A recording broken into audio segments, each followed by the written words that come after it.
Di ba kasabihan at totoo naman sa ating mga Pilipino, okay? Na kung wala kang kasalanan, kahit anong investigasyon, kahit saan, taas noo kang kaya mong harapin ang mga paratang at mapapatunayan mo na mali sila at wala kang kasalanan. Di ba ganon?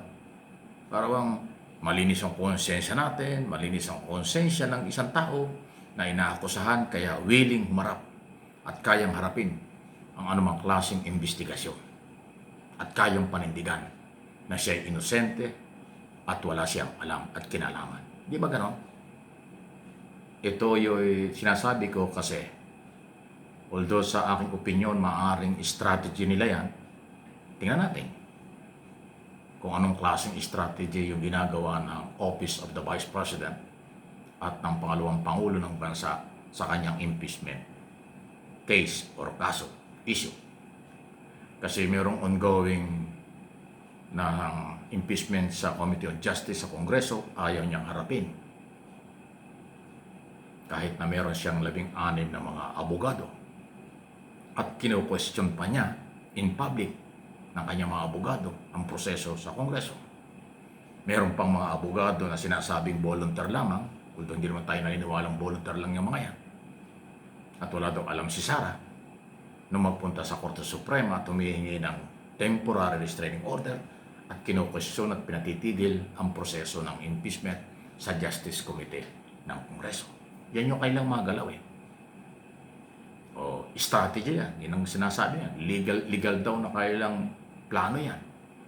Na gusto nila ay sa impeachment court at trial na lang sila sumagot at sagutin, harapin ni Sara. Yan ay sa Senado. Ayan. Okay?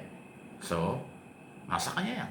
Pero tayong mga Pilipino at ang aking mga channel, ang inyong lingkod, meron tayong sariling interpretation at pananaw yan at opinion. Yan na may ating karapatan. Kaya nga sinasabi ko, kung wala kang kasalanan, kaya mong humarap at kaya mong harapin kahit anong proseso. Ito man ay sa social media, ito man ay sa media, ito man ay sa debate, o ito man ay sa impeachment trial or Justice Committee. Totoo na ang Justice Committee ay hindi korte, hindi impeachment court. Sila'y prosecutor lang. Sila'y tumitingin lang ng ebidensya at ang kailang karapatan magrekomenda kung may ebidensya o wala. Recommendation for impeachment, recommendation for dismissal. Yun ang kailang authority. Pero sa paghahanap ng ebidensya at sa pagdidesisyon kung dismissal, may mga basihan yan. Paano mo i-dismiss ang kaso kung yung mismong nasasakdal ay hindi nakipag-coordinate at walang respeto sa komite at sa Kongreso? Diba? Pero kung yun naman pong komplena ay naglulumiyad ang kanilang mga ebidensya at pagpapatunay sa kanilang kaso, paano mo naman i-reject yun? Aber, ganun po yun. Hindi pwedeng ibasura ng Justice Committee ang ebidensya ng komplena. Lalo na kung may dokumento, may testigo at pinapatunayan ang kanilang kaso. Hindi yan pwedeng i-reject ng Committee on Justice. Kaya nga ibinibigay ang pagkakataon kay Sara Duterte na humarap para i-counter yung mga ebidensya at testigo. Yan ang parte ng rule of law. Pero ayaw harapin. O, sinong may kasalanan ngayon? Sinong may pagkukulang ngayon? Sa tingin ba ninyo yung hindi pagharap ni Sara Duterte sa Justice Committee ay magiging ground para i-dismiss ang kaso? Malabo yan. Malabo pa yan sa sabaw ng pusit. Kahit sinong prosecutor, sa impeachment man or sa Department of Justice or sa Ombudsman, pag binigyan ka ng pagkakataon at hindi mo pinansin, binaliwala mo, hindi yung ground para i-dismiss ang kaso. Malaki pa ang posibilidad na ituloy ang kaso kasi hindi mo nirespeto, hindi mo ginamit yung iyong karapatan, hindi ka sumunod sa rule of law. Ganon po yun.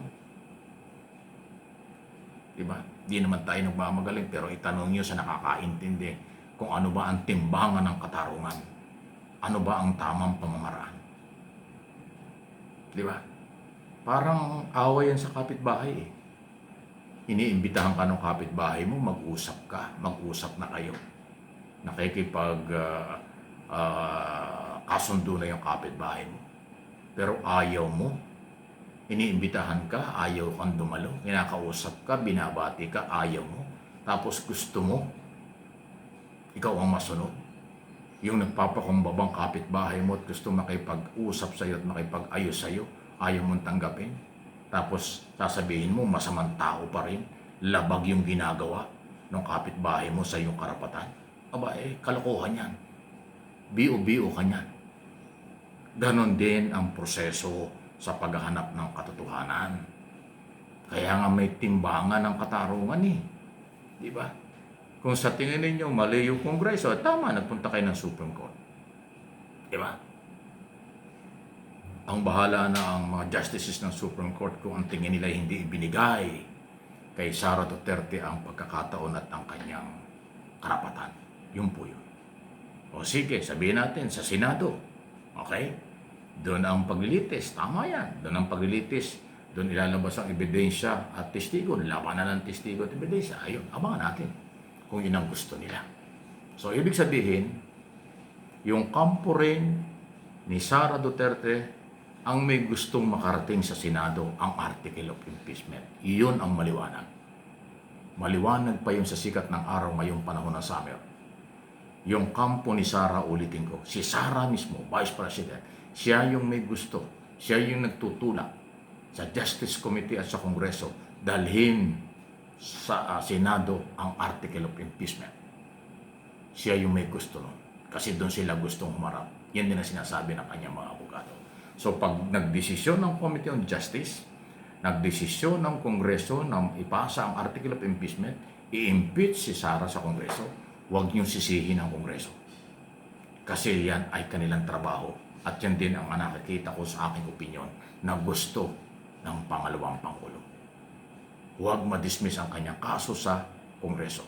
Gusto niyang magkaroon ng trial sa Senado. Kaya sa Senado talaga ang labanan. Ay di abangan natin. Di ba? So malinaw yan ha. Huwag na kayong umasa na i-dismiss ng Committee on Justice at ng Kongreso ang kasong ito kasi kagustuhan na rin base sa galaw, pananalita at diskarte at strategy ng kampo ng pangalawang Pangulo. Yan ang aking sariling interpretation at opinion. Anong inyong masasabi? Hindi po yan. Huwag niyo akong sabihin bias, huwag niyo akong sabihin kung ano-ano.